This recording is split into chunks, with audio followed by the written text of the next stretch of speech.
ಇಲ್ಲಿ ಏನಿದೆ ಅಂತ ಅಂದ್ರೆ ಕ್ವಾಡ್ದವ್ರದ್ದೇ ಒಂದು principles for digital public infrastructure ಅಂತ ಇದೆ. ಪ್ರಿಲಿಮ್ಸ್ ಅಲ್ಲಿ ಕೇಳ್ಬೋದು. So principles for digital public infrastructure was recently in news. ಇದನ್ನ ಯಾರು ಮಾಡಿದ್ದಾರೆ ಅಂತ, ಕ್ವಾಡ್ ಅವ್ರು ಮಾಡಿದ್ದಾರೆ ಅನ್ನೋದು ನಿಮ್ಗೆ ಗೊತ್ತಿರಬೇಕು.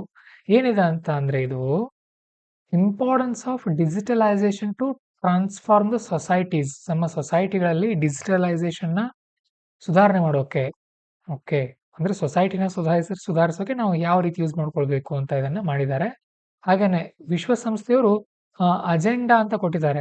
ಸಸ್ಟೈನೇಬಲ್ ಡೆವಲಪ್ಮೆಂಟ್ ಗೋಲ್ಸ್ ಗಳಿಗೆ 2030ಕ್ಕೆ ಇಷ್ಟಿಷ್ಟು ಗುರಿಗಳನ್ನ ನಾವು ರೀಚ್ ಆಗಬೇಕು ಅಂತ ಹೇಳಿ ವಿಶ್ವಸಂಸ್ಥೆಯವರು ಕೆಲವೊಂದು ಗುರಿಗಳನ್ನ ಕೊಟ್ಟಿದ್ದಾರೆ. ಅದನ್ನ SDG ಅಂತ ಕರಿತೀವಿ, ಸಸ್ಟೈನೇಬಲ್ ಡೆವಲಪ್ಮೆಂಟ್ ಗೋಲ್ಸ್ ಅಂತ. ಸೊ ಅದೇ ಒಂದು ಗುರಿಯನ್ನು ಕೂಡ ಇದರಲ್ಲಿ ತಲುಪಲು ಪ್ಲಾನ್ ಮಾಡ್ತಾ ಇದ್ದಾರೆ. ಯಾರ್ಯಾರು? ನಮ್ಮ ಭಾರತ, ಆಸ್ಟ್ರೇಲಿಯಾ, ಜಪಾನ್ ಮತ್ತು ಅಮೆರಿಕ. ಓಕೆ, ಸೊ ಇಷ್ಟಂಶ ನಿಮ್ಗೆ ಅದರಲ್ಲಿ ಗೊತ್ತಿರಲಿ. ಇನ್ನದರ ನಂತರ India's role in conflict resolution. ಏನಾದ್ರೂ ವಿವಾದಗಳು ಬಂದಾಗ, ಬೇರೆ ಬೇರೆ ದೇಶದವ್ರ ಜೊತೆ ವಿವಾದಗಳು ಬಂದಾಗ ಭಾರತ ಸರ್ಕಾರ ಅಲ್ಲಿ ಏನೇನು ಯಾವ ರೀತಿ ಕೆಲಸ ಮಾಡುತ್ತೆ ಅನ್ನೋದನ್ನ ಇಲ್ಲಿ ಹೇಳಲಾಗ್ತಾ ಇದೆ. ಒಂದು ವಿಚಾರ ಗಮನದಲ್ಲಿರಲಿ, ಇಲ್ಲೇನಷ್ಟು ಡೀಪ್ ಆಗಿ ಫಿಲಿಮ್ಸ್ ಅಲ್ಲಿ ಕೇಳಲ್ಲ, ಬಟ್ ಇಲ್ಲಿ ನಮ್ಮ ಪ್ರಧಾನಮಂತ್ರಿಗಳು ಹೇಳಿರುವಂತ ಒಂದು ಮಾತನ್ನ ನೀವು ಪ್ರಬಂಧದಲ್ಲಿ ಆಗ್ಲಿ, ಎಸ್ಸೆನಲ್ಲಾಗ್ಲಿ ಅಥವಾ GS ನಲ್ಲಿ ಬಳಸ್ಕೊಳ್ಬಹುದು. ಏನ್ ಹೇಳ್ತಾ ಇದಾರೆ ನೋಡಿ ಅವರು, we have stayed away from the war. ನಾವು ಈಗ ಸದ್ಯಕ್ಕೆ ನಡೀತಾ ಇರುವಂತಹ ಯುದ್ಧಗಳಿಂದ ದೂರ ಇದ್ದೀವಿ. ಉದಾಹರಣೆಗೆ ರಷ್ಯಾ ಯುಕ್ರೇನ್ ಯುದ್ಧ ನಡೀತಾ ಇದೆ, ಈ ಕಡೆ ಪ್ಯಾಲೆಸ್ತೇನ್ ಇಸ್ರೇಲ್ ಯುದ್ಧ ನಡೀತಾ ಇದೆ, ನಾವು ಅದರಿಂದ ದೂರ ಇದ್ದೀವಿ. But we are not neutral. ನಾವು ನ್ಯೂಟ್ರಲ್ ಆಗಿಲ್ಲ, ನಾವು ತಟಸ್ಥರಾಗಿಲ್ಲ. We are in favour of peace. ನಾವು ಶಾಂತಿಯ ಕಡೆಗಿದ್ದೀವಿ ಅಂತ ಹೇಳ್ತಾ ಇದ್ದಾರೆ. We come from the land of Buddha. ಬುದ್ಧನ ನೆಲದಿಂದ ಬಂದಿರುವಂತ ನಾವು ಮತ್ತು Mahatma Gandhiji with the message of peace. Mahatma Gandhiji ಮತ್ತು ಬುದ್ಧ ಅವರು ಕೊಟ್ಟಿರುವಂತ ಒಂದು ಶಾಂತಿಯ ಸಂದೇಶದ ನಾಡಿನಿಂದ ಬಂದಿರುವಂತ ನಾವು ಯುದ್ಧದ ಪರವಾಗಿಯೂ ಇಲ್ಲ, ಜೊತೆಗೆ ನಾವು ನ್ಯೂಟ್ರಲ್ ಆಗಿಯೂ ಕೂಡ ಇಲ್ಲ, ನಾವು ಶಾಂತಿಯ ಕಡೆಗಿದ್ದೀವಿ ಅಂತ ಒಂದು ಮಾತನ್ನ ನಮ್ಮ ಪ್ರಧಾನಮಂತ್ರಿಗಳು ಹೇಳ್ತಾರೆ ಅಂತ ಹೇಳಿ ಪ್ರಬಂಧದಲ್ಲಿ ಬಳಸ್ಕೊಳ್ಬೇಕು ನೀವು ಇದನ್ನ. ಓಕೆ, ಸೊ ಅದಾದ ನಂತರ ಇಲ್ಲಿ ಅಷ್ಟೊಂದು ಇಂಪಾರ್ಟೆಂಟ್ ಪಾಯಿಂಟ್ಸ್ ನನಗೆ ಕಂಡು ಬಂದಿಲ್ಲ, ಬಟ್ ಪ್ರಿಲಿಮ್ಸ್ ನಿಮಗೆ ಮೇನ್ಸ್ಗೆ ಇಂಪಾರ್ಟೆಂಟ್ ಆಗ್ಬೋದು ಈ ಪಾಯಿಂಟ್ಸ್ ಅಂತ ಒಂದ್ಸಾರಿ ಹೇಳ್ಬಿಡ್ತೀನಿ ನೋಡಿ. ಕಾನ್ಫ್ಲಿಕ್ಟ್ ರೆಸೊಲ್ಯೂಷನ್ ಇನ್ ಇಂಟರ್ನ್ಯಾಷನಲ್ ರಿಲೇಷನ್ಸ್. ಅಂತಾರಾಷ್ಟ್ರೀಯ ಮಟ್ಟದಲ್ಲಿ ದೇಶಗಳ ನಡುವೆ ಜಗಳಗಳು ಬಂದಾಗ, ವಿವಾದಗಳು ಬಂದಾಗ ಅಲ್ಲಿ ಹೇಗೆ ಬಗೆಹರಿಸ್ತಾರೆ ಅನ್ನೋದನ್ನ ನಾನು ಇಲ್ಲಿ ನಿಮಗೆ ಸರಳವಾಗಿ ಹೇಳ್ಕೊಡ್ತೀನಿ ನೋಡಿ. Diplomatic negotiations. ಮೊದಲು ಡಿಪ್ಲೊಮ್ಯಾಟಿಕ್ ನೆಗೋಸಿಯೇಷನ್ಸ್ ಅಂದ್ರೆ ಬೇರೆ ಬೇರೆ ದೇಶದವರು ಕುಳಿತುಕೊಂಡು ಮಾತಾಡ್ತಾರೆ ಆಫೀಸರ್ಗಳು. ಆಮೇಲೆ ಎರಡನೇದಾಗಿ international organisations and forums facilitating the dialogue between conflicting parties. ಆಗ ಎರಡು ದೇಶಗಳ ನಡುವೆ ಜಗಳ ಬಂದಾಗ ಅಂತಾರಾಷ್ಟ್ರೀಯ ಮಟ್ಟದ ಯಾವ್ದಾದ್ರು ಒಂದು ಸಂಘಟನೆ ಬಂದು ನಡುವೆ ಬಗೆಹರಿಸೋಕೆ ಪ್ರಯತ್ನ ಪಡುತ್ತೆ. ಉದಾಹರಣೆಗೆ ಭಾರತ ಮತ್ತು ಪಾಕಿಸ್ತಾನದ ನಡುವೆ ಈ ಸಿಂಧೂ ನದಿ ವಿವಾದ ಬಂದಿತ್ತು. ಅವಾಗ ವಿಶ್ವ ಬ್ಯಾಂಕ್ನವ್ರು ಬಂದು ನಡುವೆ ಮಧ್ಯಸ್ಥಿಕೆಯನ್ನು ವಹಿಸ್ಕೊಂಡಿದ್ರು. ಈ ತರ ಮಾಡ್ತಾರೆ. ಇನ್ನು ಕೆಲವೊಂದ್ ಸಾರಿ economic sanctions under UN security council, ವಿಶ್ವಸಂಸ್ಥೆಯ ಭದ್ರತಾ ಮಂಡಳಿ ಇದೆಯಲ್ಲ, ಅವ್ರೇನ್ ಹೇಳ್ತಾರೆ ನೋಡಿ, ನೀವು ಈ ತರ ಜಗಳಾಡ್ತಾ ಹೋದ್ರೆ ನಾವು ನಿಮಗೇನ್ ಮಾಡ್ತೀವಿ, ದಿಗ್ಬಂಧನ ಹಾಕ್ತೀವಿ, ಆರ್ಥಿಕ ದಿಗ್ಬಂಧನ ಅಂತ ಇಲ್ಲಿ ಹೇಳ್ತಾ ಇದ್ದಾರೆ. ಅದು ಕೂಡ ಆಗುತ್ತೆ. ಆಮೇಲೆ ಕೆಲವೊಂದ್ ಸಾರಿ ಏನ್ ಮಾಡ್ತಾರೆ, ಪೀಸ್ ಕೀಪಿಂಗ್ ಮಿಷನ್ಸ್ ಅಂತ ಹೇಳಿ ವಿಶ್ವಸಂಸ್ಥೆಯಿಂದ ಆರ್ಮಿಯನ್ನ ಕಳಿಸಲಾಗತ್ತೆ, ಪೀಸ್ ಕೀಪಿಂಗ್ ಮಿಷನ್ಸ್ ಅಂತ ಹೇಳಿ. ಓಕೆ, ಆಮೇಲೆ ಒಂದು ICJ ಅಂತ ಇದೆ, ಇಂಟರ್ನ್ಯಾಷನಲ್ ಕೋರ್ಟ್ ಆಫ್ ಜಸ್ಟಿಸ್ ಅಂತ. ಇದು ಕೂಡ ಏನ್ ಮಾಡುತ್ತೆ, ಸಮಸ್ಯೆಗಳನ್ನ ಬಗೆಹರಿಸುವಂತ ಕೆಲಸವನ್ನ ಮಾಡುತ್ತೆ. ಮೇನ್ಸ್ ಅಲ್ಲಿ ಈ ಪಾಯಿಂಟ್ಸ್ ನೀವು ಯೂಸ್ ಮಾಡ್ಕೊಳ್ಬಹುದು. ನಮ್ಮ ಭಾರತದ ಏನ್ ಗುರಿ ಇದೆ, ಭಾರತ ಏನ್ ಮಾಡುತ್ತೆ ಇಂಥ ಸಂದರ್ಭಗಳಲ್ಲಿ ಅಂದ್ರೆ, ಸಾಮಾನ್ಯವಾಗಿ ನಮ್ಮ ಭಾರತ ಯುದ್ಧಗಳು ನಡೀತಾ ಹೋದ್ರೆ ಯಾವುದಕ್ಕೂ ಸಪೋರ್ಟ್ ಮಾಡೋದಿಲ್ಲ. ಬಟ್ ಭಾರತದ ಗುರಿ ಏನು ಅಂದ್ರೆ 5S ಇದೆ. ಅಂದ್ರೆ 5S ಯಾವುದು? ಸಮ್ಮಾನ, ಇನ್ನೊಬ್ಬರಿಗೆ ಗೌರವ ಕೊಡೋದು, ಸಂವಾದ, ಮಾತುಕತೆಯಿಂದ ಬಗೆಹರಿಸೋದು, ಸಹಯೋಗ, ಒಬ್ರಿಗೊಬ್ರು ಸಹಕಾರ ಮಾಡೋದು, ಶಾಂತಿ, ಆಮೇಲೆ ಸಮೃದ್ಧಿಯಿಂದ ಇರುವಂತದ್ದು. ಇವೆಲ್ಲವನ್ನು ಕೂಡ ನಾವೇನ್ ಮಾಡ್ತೀವಿ, ಇಲ್ಲಿ ನಮ್ಮ ಭಾರತದ ಗುರಿಯನ್ನು ಹಾಕೊಂಡಿದೀವಿ. ನಮ್ಮ ಭಾರತದ ಒಂದು ಮೂಲ ಮಂತ್ರ ಏನು ಅಂದ್ರೆ ವಸುಧೈವ ಕುಟುಂಬಕಂ. ವಸುಧೈವ, ಧ ಮಹಾಪ್ರಾಣ ಬರೀರಿ, ವಸುಧೈವ ಕುಟುಂಬಕ ಅನ್ನುವಂತ ಒಂದು ನೀತಿಯನ್ನು ನಾವು ಭಾರತೀಯರು ಪಾಲಿಸ್ತೀವಿ. ಓಕೆ, ಇದಾದ ನಂತರ ಇಂಡಿಯಾಸ್ ಹಿಸ್ಟಾರಿಕ್ ಎಫರ್ಟ್ಸ್. ಭಾರತ ಏನೇನು ಪ್ರಯತ್ನ ಪಟ್ಟಿದೆ ಜಾಗತಿಕ ಮಟ್ಟದಲ್ಲಿ ಅಂತ ನೋಡಿದಾಗ 1955ರಲ್ಲಿ USSR, ರಷ್ಯಾ ಮತ್ತು ಆಸ್ಟ್ರಿಯಾ ನಡುವೆ ಯುದ್ಧ ನಡೆಯುವಂತಹ ಸಂದರ್ಭದಲ್ಲಿ ಮೀಡಿಯೇಷನ್ ಮಾಡಿದ್ವು, ಮಧ್ಯಸ್ಥಿಕೆಯನ್ನು ವಹಿಸಿತ್ತು ಭಾರತ.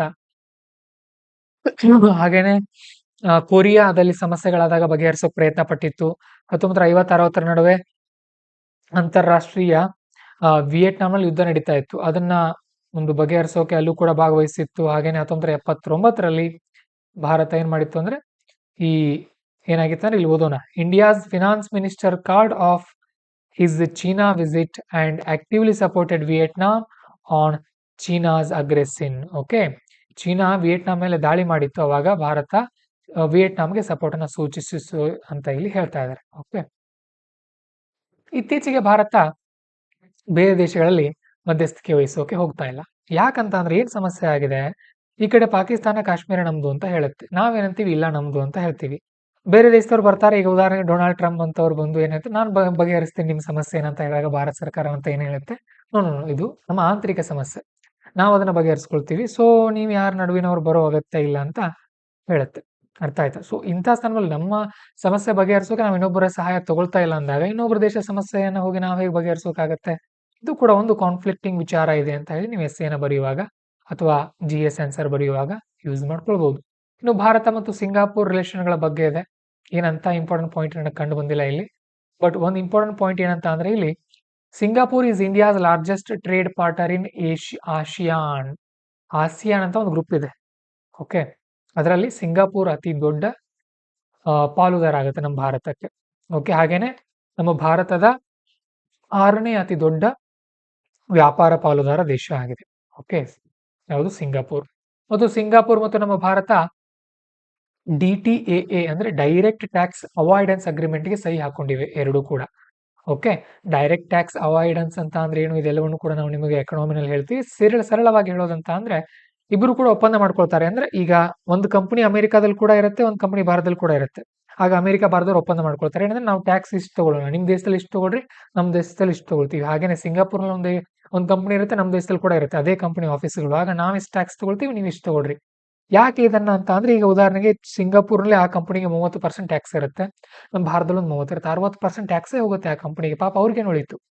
ಹಾಗಾಗಿ ಆ ಮಾತುಕತೆಯನ್ನ ಮಾಡಲಾಗುತ್ತೆ. ಓಕೆ, ಇನ್ನು ಕೆಲವೊಂದು ಮಿಲಿಟರಿ ಎಕ್ಸರ್ಸೈಸ್ ಕೂಡ ಮಾಡ್ತೀವಿ ಭಾರತದವರು ಸಿಂಗಾಪುರ್ ಜೊತೆ. ಉದಾಹರಣೆಗೆ ಅಗ್ನಿ ವಾರಿಯರ್ ಅಂತ ಬರುತ್ತೆ, ಸಿಂಬೆಕ್ಸ್ ಅಂತ ಒಂದು ಬರುತ್ತೆ, ಆಮೇಲೆ JMT ಅಂತ ಹೇಳಿ ಜಾಯಿಂಟ್ ಮಿಲಿಟರಿ ಟ್ರೈನಿಂಗ್ ಅಂತಾನು ಕೂಡ ಒಂದು ಬರುತ್ತೆ. ಇವೆಲ್ಲವನ್ನು ಕೂಡ ನಾವು ನೋಡ್ತಾ ಹೋಗ್ತೀವಿ, ಅವನ್ನ ನೋಡ್ಕೊಂಡು ಇಟ್ಕೊಳ್ಳಿ. ಇನ್ನು ಸಿಂಗಾಪುರ್ ಯಾಕೆ ಇಂಪಾರ್ಟೆಂಟ್ ಆಗುತ್ತೆ ನಮ್ಮ ಭಾರತಕ್ಕೆ ಅಂತ ಅಂದ್ರೆ ಒಂದು 4 ಪಾಯಿಂಟ್ ಕೊಟ್ಟಿದ್ದಾರೆ ಇಲ್ಲಿ. ಓಕೆ, ಮೊದಲನೇದಾಗಿ ಸೆಮಿ ಕಂಡಕ್ಟರ್ಗೆ ಬಹಳ ಸಪೋರ್ಟ್ ಮಾಡ್ತಾ ಇದೆ ಸಿಂಗಾಪುರ್. ನಮ್ಮ ದೇಶದಲ್ಲಿ ಅದರ ಕಂಪನಿಗಳು ಓಪನ್ ಆದ್ರೆ ನಮ್ಗೆ ಹೆಲ್ಪ್ ಆಗುತ್ತೆ ಅಲ್ವಾ. ಆಮೇಲೆ ಅಲ್ಲಿ ಆಕ್ಟ್ ಈಸ್ಟ್ ಪಾಲಿಸಿ ಅಂತ ಇದೆ ನಮ್ಮ ಭಾರತದ್ದು. ಎಲ್ಲಿದೆ ಸಿಂಗಾಪುರ್? ಅದು ಗೊತ್ತಿರ್ಬೇಕು ಮ್ಯಾಪ್ ಅಲ್ಲಿ ನಿಮಗೆ. ಇದು ನಮ್ಮ ಭಾರತ ಇದು. ಓಕೆ, ಸಿಂಗಾಪುರ್ ಎಲ್ಲಿದೆ ನೋಡಿ, ಇಲ್ಲಿದೆ. ಚಿಕ್ಕ ದೇಶ, ಒಂದು ಸಿಟಿ ಅಲ್ವಾ. ಅಲ್ಲಿ ಏನಾಗುತ್ತೆ, ಇಲ್ಲಿ ವ್ಯಾಪಾರಕ್ಕೂ ಕೂಡ ತುಂಬಾ ಇಂಪಾರ್ಟೆಂಟ್ ಸ್ಟೇಟ್ ನಲ್ಲಿ ರಚನೆ ಆಗಿದೆ. ಅದು ಮಲಕ್ಕಾ ಸ್ಟೇಟ್ ಅಂತ ಕರಿತೀವಿ ಅಲ್ಲಿ. ಓಕೆ, ಮಲಕ್ಕಾ ಮತ್ತು ಸುಂಡಾ ಸ್ಟೇಟ್ ಅಂತ ಇದೆ. ಅಂದ್ರೆ ಕಡಲ ದಾರಿಗಳು, ಇಲ್ಲಿ ಹೋಗುವಂತ ಹಡಗುಗಳು ತುಂಬಾ ದೊಡ್ಡ ಮಟ್ಟದ ಸರಕನ್ನ ತಗೊಂಡು ಹೋಗ್ತಾ ಇರುತ್ತೆ. ಹಾಗಾಗಿ ಅದು ತುಂಬಾ ಇಂಪಾರ್ಟೆಂಟ್ ಸ್ಟ್ರಾಟಜಿಕ್ ಲೊಕೇಶನ್ ಅಂತ ಕರಿತೀವಿ ಅದನ್ನ. ಓಕೆ, ಸೊ ಅದಾದ ನಂತರ ನೆಕ್ಸ್ಟ್ FDI ಇನ್ಫ್ಲೋ ಕೂಡ ತುಂಬಾ ಜಾಸ್ತಿ ಆಗುತ್ತೆ ಭಾರತಕ್ಕೆ ಸಿಂಗಾಪುರದಿಂದ, ಅದು ಕೂಡ ತುಂಬಾ ಮುಖ್ಯ ಆಗುತ್ತೆ. ಸೊ ಚಾಲೆಂಜಸ್ ಏನಿದೆ ಸಿಂಗಾಪುರದಲ್ಲಿ ಅಂದ್ರೆ ಟ್ಯಾಕ್ಸ್ ಅವಾಯ್ಡೆನ್ಸ್ ಆಗ್ತಾ ಇದೆ. ಅಲ್ಲಿ ಟ್ಯಾಕ್ಸ್ ಅನ್ನ ಕಟ್ಟಿ ನಮ್ಮ ದೇಶಕ್ಕೆ ಕಟ್ತಾ ಇಲ್ಲ ಜಾಸ್ತಿ ಜನ. ಅದ್ರ ಬಗ್ಗೆ ಸಮಸ್ಯೆಗಳಿದೆ, ಅವುಗಳನ್ನ ನೀವು ಆಮೇಲೆ ಓದ್ಕೊಳ್ಳಿ ಫ್ರೀ ಇದ್ದಾಗ. ಸ್ವಲ್ಪ ಓದ್ಕೊಳ್ಬೇಕು ನೀವು ಕೂಡ, ನಿಮ್ಮಿಂದನೂ ಪ್ರಯತ್ನ ಬೇಕಾಗತ್ತೆ. UPSC ನಲ್ಲಿ ಸಂಪೂರ್ಣವಾಗಿ ಮೆಂಟರ್ಗಳ ಮೇಲೆ ಡಿಪೆಂಡ್ ಆಗಬೇಡಿ. ಸ್ವಲ್ಪ ಸ್ವಂತ ಪ್ರಯತ್ನ ಬರಲಿ. ಸರ್ ನನಗೆ ಇಂಗ್ಲಿಷ್ ಅರ್ಥ ಆಗಲ್ಲ ಸರ್, ನೀವೇನು ಹೇಳ್ತಾ ಇದ್ದೀರಿ ಅಂತ ಅಂದ್ರೆ ಇಂಗ್ಲಿಷ್ ಗ್ರಾಮರ್ ಕ್ಲಾಸಸ್ ಅನ್ನ ಮಾಡ್ತಾ ಇದೀವಿ. ಮಾಸ್ಟರ್ ಇಂಗ್ಲಿಷ್ ಅನ್ನುವಂಥ ಪ್ರೋಗ್ರಾಮ್ ಅನ್ನ ತುಂಬಾ ಸಿಂಪಲ್ ಆಗಿ ಸರಳವಾಗಿ ಹೇಳ್ತಾ ಇದೀವಿ. ಬಹುಶಃ ನೀವು ಈ ಕ್ಲಾಸ್ ನೋಡೋ ಹೊತ್ತಿಗೆ ಮುಗಿದಿರ್ಲೂಬಹುದು ಅದು. ಬಟ್ ಯಾವಾಗ ನೀವು ಇಂಗ್ಲಿಷ್ ಗ್ರಾಮರ್ ಕಲ್ತ್ಕೊಳ್ತೀರಿ, ಸರಳವಾಗಿ ನೀವು ಏನ್ ಮಾಡಬಹುದು, ಎಕ್ಸಾಮ್ ಅನ್ನ ಬರೀಬಹುದು. ಓಕೆ, ಸರಿನಾ? ಸೊ ಇಷ್ಟು ಅಂಶಗಳು ನಿಮಗೆ ಗೊತ್ತಿರಲಿ. ಇನ್ನು ನೆಕ್ಸ್ಟ್ ನೋಡೋದಾದ್ರೆ ಸೆಕ್ಯೂರಿಟಿ ಸಪ್ಲೈಸ್ ಅಗ್ರಿಮೆಂಟ್ ಅಂತ ಬರುತ್ತೆ. ಈ ಸೆಕ್ಯೂರಿಟಿ ಸಪ್ಲೈಸ್ ಅಗ್ರಿಮೆಂಟ್ ಅಂತ ಬಂದಾಗ ನೋಡೋಣ ಏನಿದೆ ಅಂತ ಹೇಳಿ. ಅಮೆರಿಕ ಮತ್ತು ಭಾರತದವರು ಸಹಿ ಹಾಕಿದ್ದಾರೆ ಒಬ್ರಿಗೊಬ್ರು. ಲೀಗಲಿ ಬಾಂಡಿಂಗ್ ಇಲ್ಲ ಇದು ಸೆಕ್ಯೂರಿಟಿ ಸಪ್ಲೈಸ್ ಅಗ್ರಿಮೆಂಟ್ ಅನ್ನುವಂಥದ್ದು. ಜಸ್ಟ್ ಮಾಹಿತಿಯನ್ನ ಶೇರ್ ಮಾಡ್ತಾ ಇದ್ದಾರೆ. ಯಾವ್ದ್ರ ಬಗ್ಗೆ ಇದೆ? ಆರ್ಮಿ ಬಗ್ಗೆ ಇದಿರಬಹುದು, ಅದ್ರ ಬಗ್ಗೆ ಇದಿರಬಹುದು, ಇಂಥದೆಲ್ಲ ಮಾಹಿತಿಯನ್ನ ಶೇರ್ ಮಾಡ್ತಾರೆ ಇಲ್ಲಿ. Okay,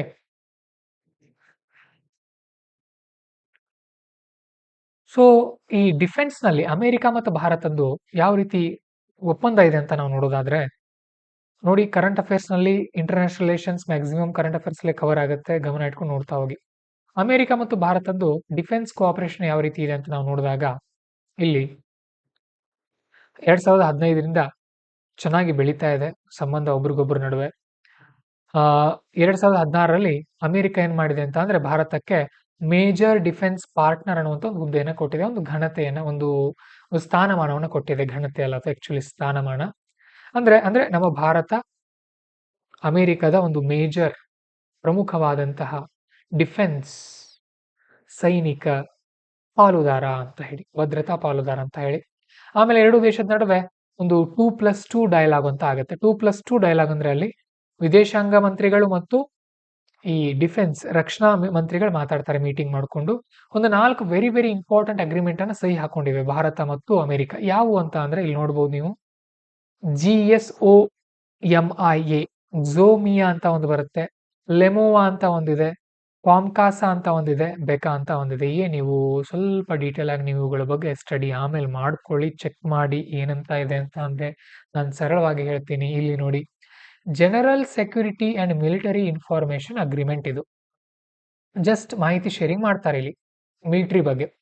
logistics exchange memorandum of agreement, logistics support ಕೊಡ್ತಾರೆ ಇಲ್ಲಿ. ಕಾಮ್ಕಾಸಾ ಅಂತ ಅಂದ್ರೆ ಇಲ್ಲಿ ಸೆಕ್ಯೂರಿಟಿ, ಕಮ್ಯುನಿಕೇಶನ್ ರಿಲೇಟೆಡ್ ಸೆಕ್ಯೂರಿಟಿ ಬಗ್ಗೆ ಇಲ್ಲಿ ಮಾಹಿತಿಯನ್ನ ಕೊಡಲಾಗುತ್ತೆ. ಇನ್ನು ಕೊನೆಯದಾಗಿ ಬೆಕಾ ಅಂತ ಬರುತ್ತೆ, ಇಲ್ಲಿ ಮಿಲಿಟರಿ ಇನ್ಫಾರ್ಮೇಶನ್ ಅನ್ನ ಶೇರ್ ಮಾಡಲಾಗುತ್ತೆ, including maps and charts. Okay, ಗೊತ್ತಿರಲಿ. ನೆಕ್ಸ್ಟ್ ನಾವು IPIO ಅಂತ ಒಂದು OI ಅಂತ ಬರುತ್ತೆ, ಇಂಡೋ ಪೆಸಿಫಿಕ್ ಓಷಿಯನ್ ಇನಿಷಿಯೇಟಿವ್. ಇದು 5 ವರ್ಷ ಆಗಿದೆ ರಚನೆಯಾಗಿ. ಇದೊಂದು ನಾನ್ ಟ್ರೀಟಿ ಬೇಸ್ಡ್ ವಾಲಂಟರಿ ಅರೇಂಜ್ಮೆಂಟ್. ಇದು ವಾಲಂಟರಿ ಅಂದ್ರೆ ಸ್ವಯಂಪೂರ್, ತಮ್ಮಿಂದ ತಾವೇ ಮಾಡ್ಕೊಂಡಿರುವಂತ ಒಂದು ಅಗ್ರಿಮೆಂಟ್ ಇದೆ. ಇದನ್ನ ರಚನೆ ಮಾಡಿದ್ದು ನಮ್ಮ ಭಾರತ 2019ರಲ್ಲಿ. ಎಲ್ಲಿ ಅಂತ ಅಂದ್ರೆ ಈಸ್ಟ್ ಏಷ್ಯಾ ಸಮಿಟ್ ನಲ್ಲಿ. ಓಕೆ, ಪೂರ್ವ ಏಷ್ಯಾ ಸಭೆಯಲ್ಲಿ, ಶೃಂಗಸಭೆಯಲ್ಲಿ ಭಾರತ ಇದಕ್ಕೆ ಸಹಿ ಹಾಕ್ತು, ಅಥವಾ ಎಲ್ಲ ದೇಶನ ಒಪ್ಪಿಸಿ ಇದಕ್ಕೆ ರಚನೆಯನ್ನ ಮಾಡಿಸ್ಕೊಳ್ತು. ಇದನ್ನ ಯಾವ್ದ್ರ ಅಡಿಯಲ್ಲಿ ಅಂತ ಅಂದ್ರೆ security and growth for all in region, Sagar ಅನ್ನುವಂತ ಒಂದು ಇದರ ಅಡಿಯಲ್ಲಿ. ಓಕೆ, ಇಷ್ಟ ಅಂಶ ನಿಮಗೆ ಗೊತ್ತಿರಲಿ. ಯಾರ್ಯಾರಿದ್ದಾರೆ ಇಲ್ಲಿ ಅಂತ ಅಂದ್ರೆ, ಇದು ಇಂಡೋ ಪೆಸಿಫಿಕ್, ಇದು ಇಂಡಿಯನ್ ಓಷಿಯನ್, ಇದು ಪೆಸಿಫಿಕ್ ಓಷಿಯನ್, ಇಂಡೋ ಓಷಿಯನ್ ಅಂತ ಅಂದ್ರೆ ಇದನ್ನ, ಈ ಇಂಡೋ ಪೆಸಿಫಿಕ್ ಅಂತ ಅಂದ್ರೆ ಇದು ನೋಡಿ ಈ ರೀಜನ್. ಓಕೆ,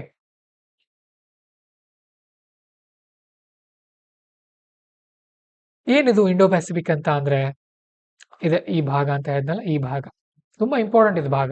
ಯಾಕಂದ್ರೆ ಈಗ ನೋಡಿ, ಈ ಕಡೆಯಿಂದ ಬರುವಂತ ಎಲ್ಲಾ ಸರಕುಗಳು ಇಲ್ಲೇ ಸಾಗಣೆ ಆಗ್ತಾ ಇರತ್ತೆ. ಇದು ತುಂಬಾ ತುಂಬಾ ಇಂಪಾರ್ಟೆಂಟ್. ಯಾರಿಗೆ ಈ ಒಂದು ಭಾಗದಲ್ಲಿ ಹತೋಟಿ ಇರುತ್ತೆ ಅವರ ಜಗತ್ತನ್ನ ಆಳ್ತಾರೆ, ಗೊತ್ತಿರಲಿ. ಸರಿ, ನೆಕ್ಸ್ಟ್ ಟಾಪಿಕ್ ತಾಪಿ ಗ್ಯಾಸ್ ಪೈಪ್ಲೈನ್ ಅಂತ ಬರುತ್ತೆ. ತಾಪಿ ಗ್ಯಾಸ್ ಪೈಪ್ಲೈನ್ ಇದು ತುರ್ಕ್ಮೆನಿಸ್ತಾನದಿಂದ ಅಫ್ಘಾನಿಸ್ತಾನದ ಮೇಲೆ ಇದು ಪಾಕಿಸ್ತಾನದ ಜೊತೆಗೆ ಸೇರ್ಕೊಂಡು ಭಾರತಕ್ಕೆ ಒಂದು ಪೈಪ್ಲೈನ್ ಬರ್ತಾ ಇದೆ, ಗ್ಯಾಸ್ ಪೈಪ್ಲೈನ್. ಸರ್, ಪಾಕಿಸ್ತಾನದವ್ರ ವಿದೇಶಿಗರು ನಮ್ಮ ದೇಶವನ್ನ ಗೌರವ ಕೊಡಲ್ಲ, ಮತ್ತೆ ಅವ್ರು ಹೇಗ್ ಬರ್ತಾರೆ ಸರ್ ಇಲ್ಲಿ ಅಂತ ಅಂದ್ರೆ, ಓಕೆ, ಅದ್ ಹೇಗೆ ಒಪ್ಕೊಂಡಿದ್ದಾರೆ ಅಂದ್ರೆ ಮಾತುಕತೆ ಮುಖಾಂತರ ಬಗೆಹರಿಸಲಾಗಿದೆ ಅದು. ಓಕೆ, ಸರಿ, ಬರುತ್ತೆ. ಗ್ಯಾಸ್ ಪೈಪ್ಲೈನ್ ಬರೋದಿದೆ. ತುಂಬಾ ದೊಡ್ಡ ಮಟ್ಟದ ಗ್ಯಾಸ್ ಫೀಲ್ಡ್ ಇದೆ ಅಲ್ಲಿ, ಸಾವಿರಾರು ಟ್ರಿಲಿಯನ್ ಗಟ್ಲೆ ಅಲ್ಲಿ ನಮಗೆ ಗ್ಯಾಸ್ ಇದೆ. ಪಾಕಿಸ್ತಾನದ ಮುಖಾಂತರ ಇದು ಬರೋದಿದೆ. ಇಲ್ಲಿ ನೀವು ನೋಡೋದಾದ್ರೆ ಏಷ್ಯನ್ ಡೆವಲಪ್ಮೆಂಟ್ ಬ್ಯಾಂಕ್ ಇದಕ್ಕೆ ಹಣಕಾಸಿನ ಸಪೋರ್ಟ್ ಅನ್ನು ಕೊಡ್ತಾ ಇದೆ. ಪ್ರಿಲಿಮ್ಸ್ ಅಲ್ಲಿ ಕೇಳ್ತಾರೆ, ಗೊತ್ತಿರಲಿ, ಹಣಕಾಸು ಸಪೋರ್ಟ್ ಯಾರು ಕೊಡ್ತಾ ಇದ್ದಾರೆ ಇದಕ್ಕೆ? ಏಷ್ಯನ್ ಡೆವಲಪ್ಮೆಂಟ್ ಬ್ಯಾಂಕ್ನವರು. ಓಕೆ, ನೆಕ್ಸ್ಟ್ ಇಲ್ಲಿ ಕೆಲವೊಂದು ಸಮಸ್ಯೆಗಳು ಕೂಡ ಇದೆ ಇದಕ್ಕೆ. ಪ್ರಿಲಿಮ್ಸ್ ಅಲ್ಲಿ, ಮೇನ್ಸ್ ಅಲ್ಲಿ ಕೇಳಬಹುದು. ನೋಡಿ, ಅಫ್ಘಾನಿಸ್ತಾನ ಮತ್ತು ಪಾಕಿಸ್ತಾನದಲ್ಲಿ ಸ್ಥಿರವಾದಂತ ಸರ್ಕಾರಗಳಿಲ್ಲ. ತಾಲಿಬಾನ್ ಇದೆ ಅಫ್ಘಾನಿಸ್ತಾನದಲ್ಲಿ. ಪಾಕಿಸ್ತಾನದಲ್ಲಿ ಕೂಡ ಆಗಾಗ ಮಿಲಿಟರಿ ತನ್ನ ಹತೋಟಿಗೆ ತಗೊಳ್ತಾ ಇರುತ್ತೆ, ಹೌದಲ್ವಾ? ಸೊ ಇಲ್ಲ ಪಾಯಿಂಟ್ಸ್ ನಾವು ನೋಡ್ತಾ ಇರ್ತೀವಿ. ನೆಕ್ಸ್ಟ್ ಇವೆಲ್ಲ ಅಂಶಗಳಾಯ್ತು. ಇದಾದ ನಂತರ ನ್ಯೂಸ್ ಇನ್ ಶಾರ್ಟ್ಸ್ ಅಂತ ಇದೆ, IPEF ಅಂತ ಹೇಳಿ, ಇಂಡೋ ಪೆಸಿಫಿಕ್ ಎಕನಾಮಿಕ್ ಫ್ರೇಮ್ವರ್ಕ್. ಏನಂತ ಇಂಪಾರ್ಟೆಂಟ್ ಪಾಯಿಂಟ್ಸ್ ಇಲ್ಲ ಇಲ್ಲಿ. ಟೋಕಿಯೋನಲ್ಲಿ ಆರಂಭ ಆಗಿತ್ತು 2022ರಲ್ಲಿ. ಸುಮಾರು 14 ದೇಶಗಳಿದೆ ಇದರಲ್ಲಿ. ಕೇಳಲ್ಲ ಇದನ್ನ, ಅಷ್ಟು ಇಂಪಾರ್ಟೆಂಟ್ ಇಲ್ಲ. ಹಿಂದೂ ನ್ಯೂಸ್ ಪೇಪರ್ ಅಲ್ಲಿ ಜಾಸ್ತಿ ಇಂಪಾರ್ಟೆಂಟ್ ಅದ್ರ ಬಗ್ಗೆ ಬಂದಿದ್ರೆ ಕೇಳ್ತಾರೆ, ಬಟ್ ನಾನು ಅಷ್ಟು ಏನ್ ನೋಡಿಲ್ಲ ಅದ್ರ ಬಗ್ಗೆ. ನೋಡಿದ್ರೆ ನೀವು ರೆಫರ್ ಮಾಡ್ಕೊಳ್ಳಿ. ಇದು ಕೂಡ ಇಂಪಾರ್ಟೆಂಟ್ ಪಾಯಿಂಟ್ ಇಲ್ಲ. ನೆಕ್ಸ್ಟ್ ಗಲ್ಫ್ ಕೋಆಪರೇಷನ್ ಕೌನ್ಸಿಲ್ ಬಗ್ಗೆ ಇದೆ. ಗಲ್ಫ್ ಕೋಆಪರೇಷನ್ ಕೌನ್ಸಿಲ್ ತುಂಬಾ ಇಂಪಾರ್ಟೆಂಟ್ ಆಗುತ್ತೆ. ಇದು 1981ರಲ್ಲಿ ರಿಯಾದ್ನಲ್ಲಿ, ಸೌದಿ ಅರೇಬಿಯಾದ ರಾಜಧಾನಿ ರಿಯಾದ್ನಲ್ಲಿ ಆರಂಭ ಆಗಿತ್ತು ಗಲ್ಫ್ ಕೋಆಪರೇಷನ್ ಕೌನ್ಸಿಲ್ ಅಂತ. Saudi, Kuwait, United Arab Emirates, Dubai ಇರುತ್ತೆ ನೋಡಿ ಅಲ್ಲಿ, ಕತಾರ್, ಬಹ್ರೈನ್ ಮತ್ತು ಓಮನ್ ಇವರೆಲ್ಲ ಸೇರ್ಕೊಂಡು ಗಲ್ಫ್ ಕೋಆಪರೇಷನ್ ಕೌನ್ಸಿಲ್ ಅನ್ನು ಮಾಡ್ಕೊಂಡಿದ್ದಾರೆ. ಈ ದುಬೈ ಏನಿದೆಯಲ್ಲ, UAE, 7th largest FDI source in India. ಭಾರತಕ್ಕೆ ಬರುವಂತ FDI ನಲ್ಲಿ ಇಲ್ಲಿಂದ ಕೂಡ ತುಂಬಾ ಜಾಸ್ತಿ ಬರ್ತಾ ಇದೆ. ನೆಕ್ಸ್ಟ್ ಬ್ರುನೈ ಇದೆ. ಬ್ರುನೈನಲ್ಲಿ ಏನಾಗಿದೆ ಅಂತ ಅಂದ್ರೆ, ಒಂದು ಬಯಲ್ಯಾಟ್ರಲ್ ಅಗ್ರಿಮೆಂಟ್ಗೆ ನ್ಯೂ ಫೇಸ್ ಮ್ಯೂಚುವಲ್ ಕೋಆಪರೇಷನ್ಗೆ ಭಾರತ ಮತ್ತು ಬ್ರುನೈನವರು ಒಪ್ಕೊಂಡಿದ್ದಾರೆ ಅಂತ ಇಲ್ಲಿ ಹೇಳ್ತಾ ಇದ್ದಾರೆ. ಯಾಕೆಂದ್ರೆ ಭಾರತ ಸರ್ಕಾರದ ಪ್ರಧಾನಮಂತ್ರಿಗಳು ಹೋಗಿದ್ರು ಅಲ್ಲಿ. ಬ್ರುನೈಯಲ್ಲಿದೆ, ನೋಡ್ಕೊಳ್ಳಿ ಲೊಕೇಶನ್ ಅಷ್ಟು. ಸುತ್ತಮುತ್ತ ಇಂಡೋನೇಷ್ಯಾ, ಮಲೇಷ್ಯಾ ಇವೆಲ್ಲ ಇಲ್ಲಿ ಇದೆ ಸಾಕಷ್ಟು. ಅದಕ್ಕಿಂತ ಇಂಪಾರ್ಟೆಂಟ್ ಪಾಯಿಂಟ್ ಅಲ್ಲಿ ಏನಿಲ್ಲ. ನೆಕ್ಸ್ಟ್ G4 ನೇಷನ್ಸ್ ಅಂತ ಬರುತ್ತೆ, ತುಂಬಾ ಇಂಪಾರ್ಟೆಂಟ್ ಇದು. ಯಾಕಂದ್ರೆ G7 ಗೊತ್ತು, G20 ಗೊತ್ತು, G4 ಅಂತ ಅಂದ್ರೆ ಇಲ್ಲಿ ಇವೆಲ್ಲ ಇವೆ ನೋಡಿ: Brazil, Germany, India, Japan. Okay, G4 nation ಏನ್ ಕೆಲಸ ಮಾಡ್ತಾ ಇವು? ಏನೂ ಇಲ್ಲ. ಇವ್ರೇನ್ ಹೇಳ್ತಾ ಇದಾರೆ ಅಂದ್ರೆ, ಈ ಹೇಗೆ ವಿಶ್ವಸಂಸ್ಥೆಯಲ್ಲಿ ಭದ್ರತಾ ಮಂಡಳಿ ಇದೆಯಲ್ವಾ, ನ್ಯಾಷನಲ್ ಸೆಕ್ಯೂರಿಟಿ ಕೌನ್ಸಿಲ್, ಅಲ್ಲಿ ಇನ್ನೂ ಸದಸ್ಯರ ಸಂಖ್ಯೆ ಜಾಸ್ತಿ ಮಾಡಿ ಅಂತ ಹೇಳ್ತಾ ಇದ್ದಾರೆ. ಈಗ 15 ಇದಾರೆ ಅಲ್ಲಿ. 15ರಲ್ಲಿ 5 ಪರ್ಮನೆಂಟ್ ಇದ್ದಾರೆ, ಪ್ಲಸ್ 10 ಯಾರಿದ್ದಾರೆ? 10 ಯಾರಿದ್ದಾರೆ? 10 ಟೆಂಪರರಿ ಮೆಂಬರ್ಸ್. ಸೊ ಅದ್ರ ಸಂಖ್ಯೆನ 25ಕ್ಕೆ ಹೆಚ್ಚು ಮಾಡಿ, ಅದರಲ್ಲಿ ಇನ್ನಷ್ಟು 5 ಪರ್ಮನೆಂಟ್ ಮೆಂಬರ್ ಹಾಕಿ, ಅಂದ್ರೆ ಟೋಟಲ್ ಒಂದು 10 ಪರ್ಮನೆಂಟ್ ಮೆಂಬರ್ ಅನ್ನ ಹಾಕಿ ಅಂತ ಹೇಳ್ತಾ ಇದ್ದಾರೆ. ಓಕೆ, ಸೊ ನೆಕ್ಸ್ಟ್ ಇಲ್ಲಿ ನಮಗೆ ಬರುವಂತದ್ದು ಯಾವ್ದಂತ ಅಂದ್ರೆ, ರೀಸೆಂಟ್ ಮಿಲಿಟರಿ ಎಕ್ಸರ್ಸೈಸಸ್ ಇವೆ. ಇತ್ತೀಚೆಗೆ ನಡೆದಂತ ಮಿಲಿಟರಿ ಎಕ್ಸರ್ಸೈಸ್ ಅಂದ್ರೆ ಏನ್ ಗೊತ್ತಾ ನಿಮಗೆ? ಈಗ ಪ್ರತಿದಿನ ಯುದ್ಧ ಮಾಡೋಕ್ಕಾಗಲ್ಲ, ಪ್ರತಿ ವರ್ಷ ಯುದ್ಧ ಮಾಡೋಕ್ಕಾಗಲ್ಲ, ಬಟ್ ಯುದ್ಧ ಪ್ರಾಕ್ಟೀಸ್ ಮಾಡದೇ ಇದ್ರೂ ಕೂಡ ನಡೆಯಲ್ಲ. ಹಾಗಾಗಿ ಭಾರತ ಸರ್ಕಾರದ ಆರ್ಮಿ ಬೇರೆ ದೇಶದ ಆರ್ಮಿ ಪ್ರಾಕ್ಟೀಸ್ ಮಾಡ್ತಾರೆ ಅವರು. ಆ ತರ ಎಕ್ಸರ್ಸೈಸ್ ವರುಣ ಅಂತ ಬರುತ್ತೆ. ಫ್ರಾನ್ಸ್ ಮತ್ತು ಇಂಡಿಯಾದವ್ರು ಸೇರ್ಕೊಂಡು ನಾವಲ್ ಎಕ್ಸರ್ಸೈಸ್ ಇದು ನೇವಿ ಅವ್ರು ಮಾಡ್ತಾರೆ. ಯುದ್ಧ ಅಭ್ಯಾಸ ಅಂತ ಬರುತ್ತೆ. ಇಂಡಿಯಾ ಮತ್ತು ಅಮೆರಿಕದ್ದು ಆರ್ಮಿ ಎಕ್ಸರ್ಸೈಸ್ ಇದು ಗೊತ್ತಿರಲಿ. ಆರ್ಮಿದು ಬೇರೆ, ನೇವಿ ಬೇರೆ ಇರುತ್ತೆ ಅಂತ ಇರುತ್ತೆ. ಆಮೇಲೆ ಮಲಬಾರ್ ನಾವಲ್ ಎಕ್ಸರ್ಸೈಸ್ ಇಲ್ಲಿ ನೋಡಿ, ಇಂಡಿಯಾ, ಆಸ್ಟ್ರೇಲಿಯಾ, ಜಪಾನ್, US. ನಾನು ಹೇಳಿದೆ ಅಲ್ವಾ ಯಾವ್ದದು? ಕ್ವಾಡ್ ಅಂತ. ಇಲ್ಲೇ ಬರುತ್ತೆ ನೋಡಿ, ಇದು ಕ್ವಾಡ್ ಅಂತ. Okay, next Malabar novel exercise ಹೇಳಿದೆ. ಇಂದ್ರ ಅಂತ ಆಯ್ತು. ಇಂದ್ರ ಅಂದ್ರೆ ರಷ್ಯಾ ಮತ್ತು ಇಂಡಿಯಾದವರು ಬರ್ತಾರೆ. ಆರಿದೆ ನೋಡಿ, ಇಂದ್ರ, ರಷ್ಯಾ. ಆಪರೇಷನ್ ಸದ್ಭಾವ್ ಅಂತ ಬರುತ್ತೆ. ಆಪರೇಷನ್ ಸದ್ಭಾವನ್ನ ಭಾರತ ಸರ್ಕಾರದವರು ಲಾವೋಸ್ ಮತ್ತು ಮಯನ್ಮಾರ್, ವಿಯೆಟ್ನಾಂನಲ್ಲಿ ಆದಂತಹ ಸಮಸ್ಯೆಗೆ ಪರಿಹಾರ ಕೊಡೋಕೆ ಮಾಡಿದ್ರು. ಓಕೆ, ಅಲ್ಲಿ ಏನಾಗಿತ್ತು ಅಂದ್ರೆ ಟೈಫೂನ್ ಬಂದಿತ್ತು, ಚಂಡಮಾರುತ ಯಾಗಿ ಅನ್ನುವಂಥದ್ದು. Excuse me. ಸೊ ಅದಕ್ಕೆ ಅಲ್ಲಿ ತುಂಬಾ ಜನರಿಗೆ ಸಮಸ್ಯೆ ಆಗೈತಲ್ಲ, ಅದಕ್ಕೆ ಪರಿಹಾರ ಮಾಡೋಕೆ ಈ ಒಂದು ಆಪರೇಷನ್ ಸದ್ಭಾವನ ಭಾರತ ಸರ್ಕಾರ ಆರಂಭ ಮಾಡಿತ್ತು. ಇದು ಭಾರತ ಸರ್ಕಾರದ ಆಕ್ಟ್ ಈಸ್ಟ್ ಅನ್ನುವಂಥ ಒಂದು ಪಾಲಿಸಿಗೂ ಕೂಡ ಬರುತ್ತೆ. ಆಕ್ಟ್ ಈಸ್ಟ್ ಪಾಲಿಸಿ ಅಂದ್ರೆ ಏನ್ ಗೊತ್ತಾ? ಭಾರತ ಸರ್ಕಾರ ಪೂರ್ವದಲ್ಲಿರುವಂತಹ ದೇಶಗಳ ಜೊತೆ ಸಂಬಂಧವನ್ನ ಚೆನ್ನಾಗಿ ಇಟ್ಕೊಳ್ಳೋದು, ಚೆನ್ನಾಗಿ ವ್ಯಾಪಾರ ಮಾಡ್ತಾ ಹೋಗೋದು. ನೆಕ್ಸ್ಟ್ ನಾರ್ದರ್ನ್ ಯುನೈಟೆಡ್ 2024 ಅಂತ ಇದೆ. ನಾರ್ದರ್ನ್ ಯುನೈಟೆಡ್ 2024 ಅಂತ ಅಂದ್ರೆ ಇಲ್ಲಿ sea of Japan, sea of Okhotsk ಅಲ್ಲಿ ಏನಾಗಿದೆ ಅಂತ ಅಂದ್ರೆ, ಚೀನಾ ಮತ್ತು ರಷ್ಯಾನವರು ಯುದ್ಧಾಭ್ಯಾಸಗಳನ್ನ ಮಾಡ್ತಾ ಇದ್ದಾರೆ. ಓಕೆ, ಸೊ ಇಲ್ಲಿದೆ ನೋಡಿ, ಸಿ ಆಫ್ ಒಖೋಟ್ಸ್ಕ್ ಅಂತ ಒಂದಿದೆ. ಬೇರಿಂಗ್ ಸಿ ಇದೆ ಇಲ್ಲಿ. ಇಲ್ಲಿ ಮೇಲೆ ರಷ್ಯಾ ಇದೆ, ಕೆಳಗಡೆ ಚೀನಾ ಇದೆ. ಸಿ ಆಫ್ ಜಪಾನ್ ಇಲ್ಲಿ ಕೆಳಗಡೆ ಬರುತ್ತೆ. ಕುರಿಲ್ ಐಲ್ಯಾಂಡ್ಸ್ ಅಂತ ಇದೆ ನೋಡಿ. ಕುರಿಲ್ ಐಲ್ಯಾಂಡ್ ಪ್ರಿಲಿಮ್ಸ್ ಅಲ್ಲಿ ಕೇಳಿದ್ರಿ ಇದನ್ನ. ಕುರಿಲ್ ಐಲ್ಯಾಂಡ್ ಎಲ್ಲಿ ಬರುತ್ತೆ ಅಂತ ಹೇಳಿ. ಪೆಸಿಫಿಕ್ ಓಷಿಯನ್ ಅಲ್ಲಿ ಬರುತ್ತೆ. ಜಪಾನ್ ಮತ್ತು ಚೀನಾ ನಡುವೆ ಜಗಳ ಇದೆ. ಚೀನಾದವರು ನಮ್ಮದು ಅಂತ ಹೇಳ್ತಾರೆ, ಜಪಾನ್ ಅವರು ಇಲ್ಲ ನಮ್ಮದು ಅಂತ ಹೇಳ್ತಿರ್ತಾರೆ ಅವರು. ಹಾಗೆ ಒಂದು ಸ್ಟ್ರೇಟ್ ಇದೆ ನೋಡಿ, ಜಲಸಂಧಿ. ಓಕೆ, ಜಲಸಂಧಿ ಟಾಟಾರ್ ಅನ್ನುವಂತ ಒಂದು ಸ್ಟ್ರೇಟ್ ಇದೆ ಇಲ್ಲಿ. ಆಮೇಲೆ ಕಂಚಟ್ಕಾ ಅನ್ನುವಂತ ಒಂದು ಪೆನಿಸುಲಾ ಕೂಡ ಇಲ್ಲಿ ನಮಗೆ ಕಂಡು ಬರ್ತಾ ಇದೆ ಅಲ್ವಾ. ಅವುಗಳ ಬಗ್ಗೆ ತಿಳಿದಿಟ್ಕೊಳ್ಳಿ, ಪ್ರಿಲಿಮ್ಸ್ ಅಲ್ಲಿ ಕೇಳ್ತಾರೆ. ನೆಕ್ಸ್ಟ್ ಆಕ್ಸಿಸ್ ಆಫ್ ರೆಸಿಸ್ಟೆನ್ಸ್ ಅಂತ ಇದೆ. ಆಕ್ಸಿಸ್ ಆಫ್ ರೆಸಿಸ್ಟೆನ್ಸ್ ಅಂದ್ರೆ ಇದು ಉಗ್ರಗಾಮಿ ಸಂಘಟನೆಗಳ ಒಂದು ಗುಂಪು. ಇಲ್ಲಿ ಹೆಜ್ಬೋಲಾ, ಹಮಾಸ್, ಪ್ಯಾಲೆಸ್ತೈನ್, ಹೌತೀಸ್ ಎಲ್ಲ ಬರ್ತಾರೆ. ಈ ಹೆಜ್ಬೋಲಾ ಎಲ್ಲಿದೆ, ಯಾವ ದೇಶದ್ದು ಅಂತ ಅಂದ್ರೆ ಇದು ಲೆಬನಾನ್ ದೇಶದ್ದು. ಹಮಾಸ್ ಪ್ಯಾಲೆಸ್ತೈನ್ ನಲ್ಲಿದೆ. ಹೌತೀಸ್ ಯೆಮೆನ್ ದೇಶದಲ್ಲಿ ಕಂಡು ಬರ್ತಾರೆ. ಪ್ರಿಲಿಮ್ಸ್ ಅಲ್ಲಿ ಕೇಳಬಹುದು, ನೆನ್ಪಿಟ್ಕೊಳ್ಳಿ. ನೆಕ್ಸ್ಟ್ ಫಾಸ್ಟ್ ಟ್ರ್ಯಾಕ್ ಇಮಿಗ್ರೇಷನ್ ಅನ್ನ ಭಾರತ ಸರ್ಕಾರ ಇತ್ತೀಚೆಗೆ ಆರಂಭ ಮಾಡಿದೆ. ಓಕೆ, ಇದು ಅಂದ್ರೆ ಏರ್ಪೋರ್ಟ್ ನಲ್ಲಿ ಲೇಟ್ ಆಗಬಾರ್ದು ಅನ್ನೋ ಕಾರಣಕ್ಕೆ ಇದನ್ನ ಮಾಡ್ತಾ ಇದೆ. ಸರಿ, ಸೊ ಇವೆಲ್ಲವೂ ಕೂಡ ಇಂಟರ್ನ್ಯಾಷನಲ್ ರಿಲೇಷನ್ಸ್ ನಲ್ಲಿ ಬಂದಂತಹ ಸೆಪ್ಟೆಂಬರ್ ತಿಂಗಳ ಕರೆಂಟ್ ಅಫೇರ್ಸ್. ಮುಂದಿನ ತಿಂಗಳಲ್ಲಿ ಬರುವಂತಹ ಕರೆಂಟ್ ಅಫೇರ್ಸ್ ನೋಡ್ತಾ ಹೋಗೋಣ. ಒಂದು ಸ್ವಲ್ಪ ದಯವಿಟ್ಟು UPSC IAS ಮಾಡೋರು ಇದೀರಿ, ಸ್ವಲ್ಪ ಎಫರ್ಟ್ ಹಾಕಿ. ಏನು 18 ಪೇಜ್ ಹೇಳಿದ್ದೀನಿ, ಆಮೇಲೆ ಫ್ರೀ ಇದ್ದಾಗ ವರ್ಡ್ ಟು ವರ್ಡ್ ಓದ್ತಾ ಹೋಗಿ. ಇಂಪಾರ್ಟೆಂಟ್ ಪಾಯಿಂಟ್ಗಳನ್ನ. ಸ್ವಲ್ಪ ದಿನ ಕಷ್ಟ ಆಗುತ್ತೆ, ಒಂದು 2-3 ತಿಂಗಳು ತುಂಬಾ ಕಷ್ಟ ಆಗುತ್ತೆ, ಒಂದು 6 ತಿಂಗಳು ಸುಲಭ ಅನ್ಸುತ್ತೆ ಬರ್ತಾ ಬರ್ತಾ. ಆಮೇಲೆ ಯಾವ್ದು ಇಂಪಾರ್ಟೆಂಟ್ ಯಾವ್ದಲ್ಲ ನಿಮ್ಗೆ ತಾನಾಗಿ ಗೊತ್ತಾಗ್ಲಿಕ್ಕೆ ಸ್ಟಾರ್ಟ್ ಆಗುತ್ತೆ. ಅಷ್ಟು ಮಾಡ್ತೀರಿ ಅಲ್ವಾ? ಮಾಡ್ತೀನಿ ಅನ್ನೋದಾಗಿದೆ ಅಂದ್ರೆ ಎಸ್ ಅಂತ ಕಮೆಂಟ್ ಮಾಡಿ. ಎಸ್ ಅಂತ ಅಂದ್ರೆ ನಾನ್ ಮಾತ್ರ ಕರೆಂಟ್ ಅಫೇರ್ಸ್ ಕ್ಲಾಸ್ ಮಾಡೋದು, ಇಲ್ಲ ಅಂದ್ರೆ ಬಿಟ್ಟು ಬಿಡ್ತೀವಿ. ಇದನ್ನ ನಿಮ್ಮ ಮೇಲೆ ಡಿಪೆಂಡ್ ಇದೆ. Okay, all the best.